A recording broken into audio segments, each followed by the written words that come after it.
Let's look at covering a paperback book with book laminate like Vistafoil. Let's get started.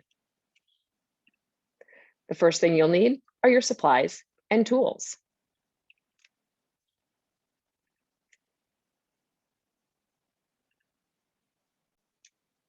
We've got a paperback book that needs covering. We've got a roll of Vistafoil laminate. We've got a squeegee if necessary for air bubbles, either a pen or a pencil, and we'll need some scissors. So we're going to put the paperback on the laminate and cut that laminate about an inch or two longer than the sides of the book. We're going to unroll that laminate. And it's about an inch over the top, which looks pretty good. And I usually just like to fold the book in. And this helps to make sure I have enough laminate for the spine. And again, extend it about an inch or two out. Exact measurements aren't necessary. And we'll give the foil a quick trim with scissors. And then set the roll to the side. All right. You'll use a pencil or a pen to mark the spine width and then cut trapezoids for a good fit. Slightly larger trapezoids are better. So what we want to do is give that spine, when the book opens, you'll notice that it doesn't open the exact width of the spine. It opens a little bit bigger. We want to make sure we give the cover enough space so that the book can open without pulling on the cover. So we're going to mark where the cover is. We're going to mark what I like to use as trapezoids. Not everybody does this method. We're going to use a pen today, but it's what someone taught me years ago and it seems to work. I'm going to draw about where that spine is, and you're going to end up cutting out into that trapezoid-like shape. And I'm going to do it up here as well. Go across that top. That seems to be about where it was. Let's measure it again. Yep. And we're going to end up cutting that direction as a trapezoid. You don't have to draw those lines. I just really want you to see where I'm about to cut. So I'm going to cut in and across the top. I love using this for my paperbacks. They get a lot of circulation, especially my beginner readers and transitional short chapter books. You'll notice my cutting is not necessarily perfect, and that's okay. All right, well, let's just check before we start to pull off that laminate. And you'll notice that on mine, that the laminate isn't exact. The book is a little bit bigger, and that's okay. It's better to have the book out a little bit than the laminate sticking out a little bit, if only because it keeps the dirt from getting inside.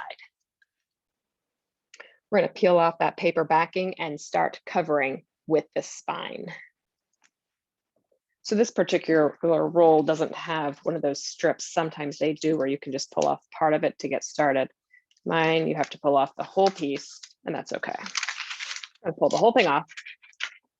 And we're going to start at that spine where you cut those trapezoids, and we're going to place that spine of the book dead center on that laminate. And then this is where you're going to start covering. I like to roll the book down to help press out any of those air bubbles. Now, we're going to want to miter the corners as we go. And this just really helps the jacket, the laminate fit. Mitering is going to have us cutting off these triangles of laminate at the corner of the book. And again, they don't need to be perfect, but simply trim them off. Again, this causes a really good fit.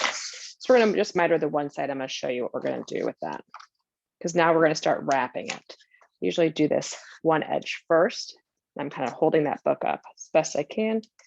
You're going to really press that laminate onto the cover and then do the bottom edge of the book and the top edge.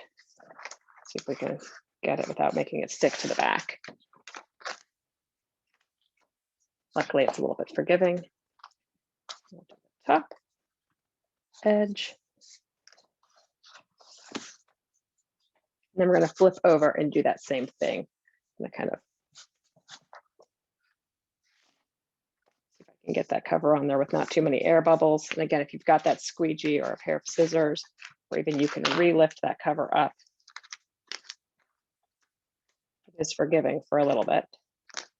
And then re-adhere it down. And the same steps. We'll want to miter those corners. It's much easier now. The book isn't trying to stick to their part of the cover. And mitering is just cutting off that corner piece so that the cover really fits, the laminate really fits well to the cover. Okay, and then we're going to do that same piece. I like to hold it this direction and folding it along the edge, like so, and across the top of the book with that laminate and the bottom.